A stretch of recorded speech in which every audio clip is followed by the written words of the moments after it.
My dad had 2 girls, and he really wanted 2 sons, and he said, okay, I'm going to get girls, but not going to get twins. And he basically said, you got to do things somebody else won't do. You have to do things that are harder. And when I went to Quincy Hospital as my first job as a CEO, it had 8 days of cash on it. And I knew I was either totally crazy. But people in that time, women in particular, did not get hospital CEO jobs at what I call Bloomingdale's Community Hospital.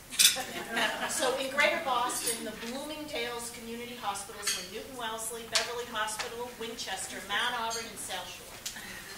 And everybody else had to go to a Class B or a Class C hospital.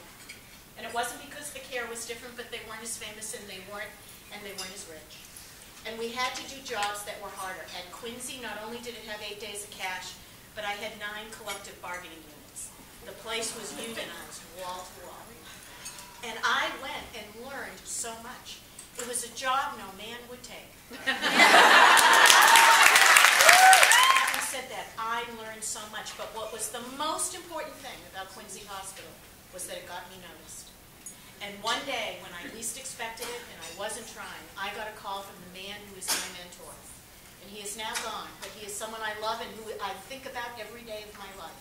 Dr. H. Richard Nesson was the CEO of the Brigham and Women's Hospital at the time, and he was the founding CEO of Partners Healthcare. And he called me out of the blue, and he said, you know what, the Mass General and Brigham and Women's are going to come together, and we're going to form this thing called Partners Healthcare. And what we want to do is develop a vast physician network throughout eastern Massachusetts. And at first, I said to him, no. I said, it will be impossible to make the Mass General Hospital be nice to community physicians.